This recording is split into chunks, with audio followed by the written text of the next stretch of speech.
Welcome everyone to World Series News. Tyranny level 11, but it's not all bad. Let's start with the biggest news of the week and the biggest buzzword of all of it, myocarditis. Dave Collum tweets, "My super athlete 32-year-old son just called and described symptoms of myocarditis, which showed up while he was sitting on the couch.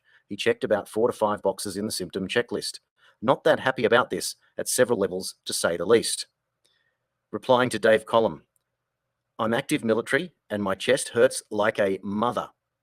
Is tight and I feel super anxious. This shit sucks. I work out every day and now feel complete dog shit after getting vaccine." Sarah Plumley tweets, "Australian Navy stats. In 31 years, there have been 317 cases of myocarditis in service personnel.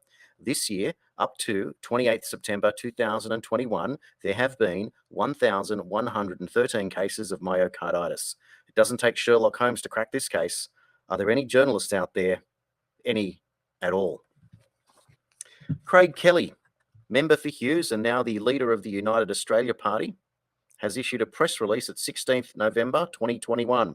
Huge surge in myocarditis and pericarditis cases reported to the TGA following COVID injections. Today, the leader of the United Australia Party has written to the head of the TGA, Professor John Skerritt, following a very significant surge in myocarditis and pericarditis cases reported to the TGA's database of adverse event notifications, DAEN, seeking an explanation for this dramatic and alarming surge. In June of this year, 39 cases, July, 121 cases, August, 283 cases, September, 519 cases, October, 813 cases, and alarmingly, in the first 2 days of November, already 83 cases. Mr. Kelly says he's looking forward to receiving the TGA's urgently reply to explain the reason behind this dramatic increase in reported cases. Interesting. The TGA has requested information from Pfizer after medical journal alleges the contractor falsified safety data. This was widely reported. The British Medical Journal had uncovered that one of the contractors working in the vaccine studies had falsified data. What does that mean? It means that we're dealing with fraudulent science. To further add insult to injury, the TGA, when they were approached earlier in 2021, it took them several months to get their act together, to an inquiry over what data the TGA looked at before granting the Pfizer vaccine approval status. And in this now famous letter given to the inquirer through the Freedom of Information Act, the TGA admits that it does not hold any relevant documents relating to points 1 and 2 of your Freedom of Information request. To be clear, the TGA does not hold individual level patient data in relation to this application for provisional registration. So it's one thing for Skerritt to ask for additional data, but what's he going to do with it? Because when he originally went to approve Pfizer in the great fanfare and the great life-saving exercise, he didn't even look at it. They never even put together a committee, and they never bothered. They just simply approved it because the FDA had. So what really is Skerritt going to do when he gets this new data to A, approve the vaccine for children 5 to 11 who do not die from COVID? Hasn't been a single death of a child under the age of 15 in Australia, not one. But they want to give us the vaccine and put it into our children who are at no risk. So what's the net gain for the child? Do you inject the child to protect somebody else? And if so, where's the ethics in that? Medical ethics does not provide for that. So the TGA, John Skerritt, is on notice, and like Fauci, calls for his sacking are out there. And he should be sacked. He's incompetent and he's clearly looking the other way. Anyone who's in charge of any government organisation through multiple governments and prime ministers clearly is a yes man. And yes men do what they're told to do, which means that there is an agenda. So let's pause for just a moment and discuss agendas. It's only this week in homeschooling that my year 8 son is doing an English assignment that we've developed, and he's watching some of the all-time great movies, and some of them get a little bit complicated. So we go over and we do a bit of a tutorial and talk about what different movies are about. And one interesting one that came up is discussing the movie The Godfather and what exactly was The Godfather all about. Well, interestingly, it's about 5 crime families in New York, and the Corleone family, headed by Marlon Brando's character, Vito, is approached by a younger upstart member of another family to see if he wants to get into the narcotics business. Vito Corleone politely declines, but not without his son asking for a financial guarantee as if that was part of the method. So, explaining the movie a little bit more, it meant that one crime family asks another crime family to come in on the business, presumably because they have something that the first crime family doesn't have. And in this case, it's protection. And that's what crime families were good at. And that's what the story of The Godfather was all about. It was having the politicians, the police, and the judges all in their pocket and paid for, whether it be through bribery or through blackmail.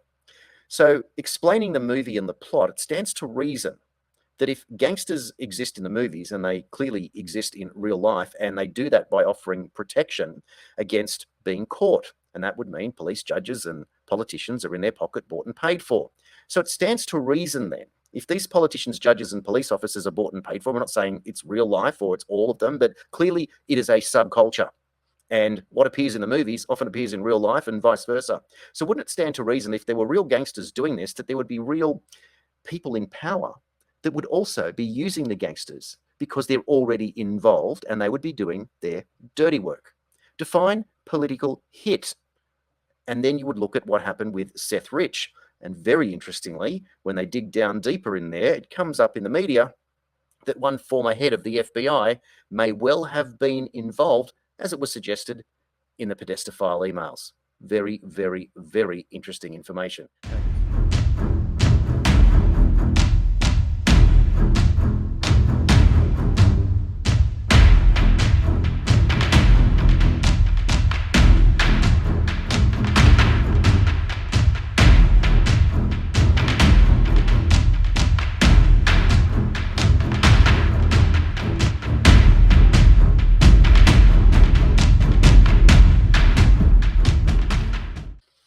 Isn't it horrible to believe that so many young people can just die suddenly, not put their affairs in order, and never have a chance to say goodbye? Meanwhile, the mainstream media and the authorities continue to gaslight the public. Have a look at what has appeared in the media this week.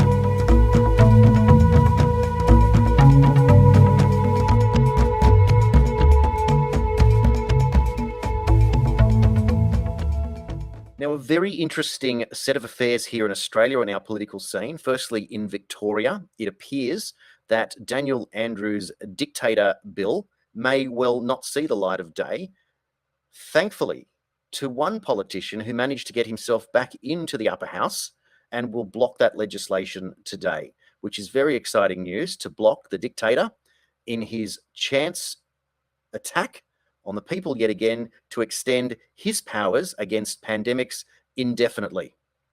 In New South Wales this week, there was a showdown between the current Health Minister, Brad Health Hazard, and new Premier, Dominic Perrottet, who came out and promised the end of the COVID lockdowns in New South Wales at December 1, only to a week later change his mind and blow it out to December 15, as he decided to continue with the shoe on the throat of the New South Wales general public and insist on a 95% double vaccination status.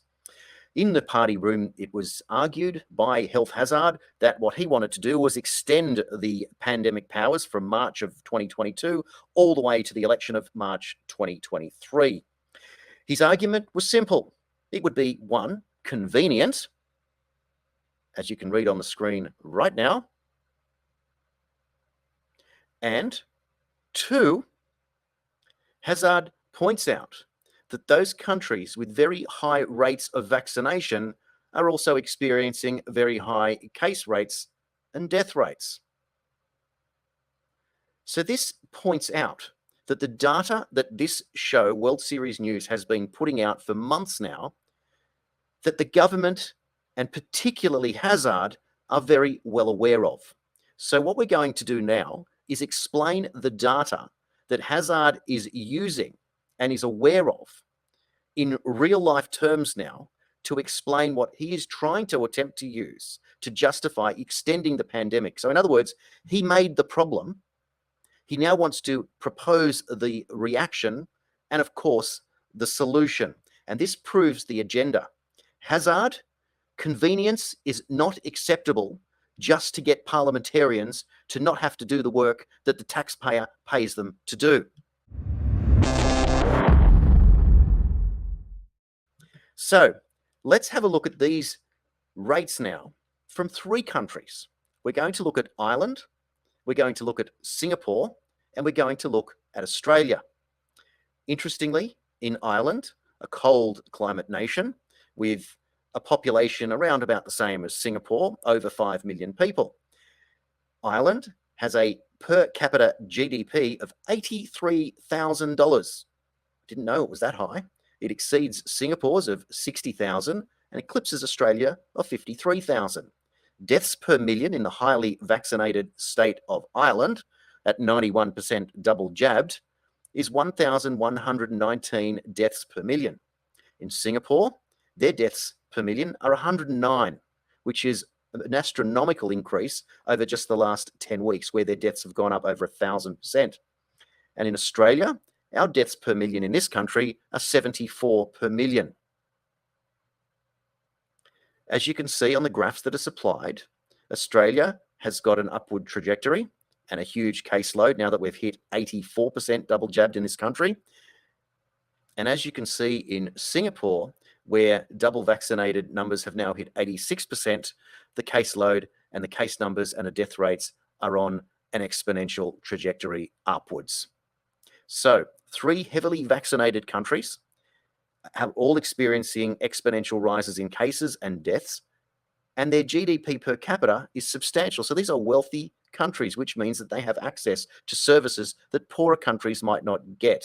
So one might argue that in the real world, poorer countries would actually be doing a whole lot worse off. So it stands to reason then that a good researcher would go out and pick one of the poorest places in the world, Africa, and compare. Let's do it. So what I decided to do was research all the African nations that I could find that had a population of over 5 million people, which would put it on par with both Singapore and with Ireland. Of course, Africa is a hot continent. Ireland is not, but Singapore certainly is. Now, with these countries, some of them are coastal, some of them are east coast, some of them are west coast, and many of them are internal, are landlocked countries. So if you have a look at the chart right now, what we wanted to do was to check the death rate per million in Africa, and we then wanted to have a look at the double vaxxed percentages, and then for good measure, it would be a really good idea to compare GDP per capita. So if we start at deaths per million and just jump to the highest of these 14 countries that all had populations over 5 million, and Uganda sits at 68 deaths per million. So it's actually doing better than all 3 developed countries. And have a look at its double vaxxed rate. Only 11% in that country have been double vaxxed. And its GDP per capita is less than $2,000 per annum. So that's 26.5 times less income than Australia, 30 times less income than Singapore, and 41 times less income than Ireland. Now, as you can see, all of these countries are performing or outperforming those 3 developed countries that are highly double vaxxed in both deaths per million and a lower vaxxed rate and a much lower income. Uganda, Sudan, Cameroon, Mozambique, Congo, Ethiopia, Liberia, Angola, Ghana, Madagascar, Ivory Coast, Sierra Leone, Tanzania, and Nigeria. The source was Worldometers. Check it out. Now, there are many more little African countries that are doing as good as if not better, but we didn't include them in the data because they are countries with much lower populations than 5 million. But if you look at Nigeria on the bottom, only 12 deaths per million population, that outperforms Australia 6-1 in a very large country with 216 million population. Less than 5% have been double vaxxed, and their GDP per capita is but $200 a month, $2,400 a year. So why is Africa doing so well? Well, the 2 obvious answers to this are that there are malaria medications prescribed throughout Africa due to malaria, obviously, and those medications are antiparasitics. The other important information there, of course, and in all poorer countries or continents like Africa, is that many more people would be outside simply because there is less shelter, less places to go. Now, interestingly, one of the biggest indicators of COVID survival is vitamin D rates. So it stands to reason that the Africans must have much higher rates of vitamin D simply because they're outside and they're getting exposure, hands and feet and face, to the sun. And there's your vitamin D. It's not rocket science after all, is it?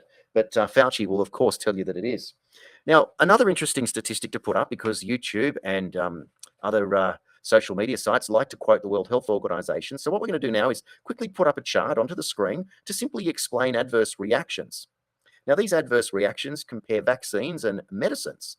And as you'll see here in the total adverse data that's been reported, the mumps vaccine happens to be the safest of all medications ever made. 711 adverse reports ever made in a 39-year period to the World Health Organization. Then rubella, then ivermectin, then measles. Interestingly, of course, measles, mumps, and rubella, that were ultimately very, very safe drugs, of vaccines, I should say, have now been combined and can only be administered in Australia as the MMR vaccine. It used to be administered at 4 years, but was since dropped to 18 months. Interestingly, when you look up the MMR on this chart, it's not seen, is it? And that's a different story for a different day. But if you look at those numbers there, the one thing that's not on it is the COVID vaccine. It's not safe at all, is it? Just judging on the World Health Organization's own numbers. Of course, people are going to argue that it's a very big vaccine, it's compulsory. Well, so was measles, so was rubella, so was smallpox. Look at that, 6,891. Interestingly, hydroxychloroquine was doing quite well there as well. What's not doing as well, and what the numbers are quite up on, are pneumococcal, influenza, and meningococcal vaccine not doing very well at all. Tylenol and aspirin not doing well either, but they are used every day and much more widely, so it would be expected that people would make mistakes with that medication or get sick from it as well. So where are we in all of this now? New South Wales, with some of the political leadership, want more harsh penalties against the people to lock them down and hold them down and to maintain more power. Interestingly, the police minister this week came out and said that he thinks that if you're not happy with it, you need to stand up and let the government know. So that's really telling when the police minister is not happy about what the health minister is proposing. But luckily enough, the premier, who is the health minister's boss, kiboshed it at least until sometime after the summer break, where clearly he is allowing the people to have some sort of break. But the rules of coercion mean that they will likely put more pressure back onto the people of New South Wales, which once again goes against what Scott Morrison said, no more lockdowns once it's all over. So it remains to be seen. People in New South Wales will be out protesting this Saturday and the following Saturday in approved protests. Brad Hazzard has approved them. Thank you, Brad. We'll be out there telling everyone that you don't need to have a job anymore. That would only be reasonable, considering that as health minister, you've presided over a whole lot of information, denied a whole lot of information, and our mental health, our divorce rates, our domestic violence rates, our financial status, our financial well-being have all been destroyed in the pursuit of protecting people that largely don't need to be protected, but have been forced to take a compulsory medicine that is not in their best interests. With myocarditis causing all sorts of problems to very young people that were not at risk of dying from COVID, but are now very much at risk of dying from a heart problem, it remains to be seen what's going to happen when this state finally wakes up. Hazzard is on notice. He knows that highly vaccinated countries are having all sorts of problems. And it turns out that in Gibraltar, with 100% of that little tiny country being vaccinated, they have just cancelled Christmas celebrations this year due to yet another COVID outbreak. How can a country that is 100% vaccinated have a COVID outbreak unless the COVID vaccine is not fit for purpose? I wonder what the general public is going to do when they're asked to take a third jab that they didn't sign up for, and they will lose their vaccinated privileges. Thank you for watching this edition of World Series News. If you're able to share it, please do. It makes a big difference. If you're able to subscribe, wonderful. If you can also leave a comment below, that certainly helps with the algorithm to get the spread out there and get the information going. As you can see, I've put a little PayPal tag on the bottom of the screen. If you're so kind and would like to donate, it's very much appreciated and goes to a good cause. Thanks for watching yet again. Please love your families. See you at the protest in Sydney. Come say hi. This has been World Series News. See you next time.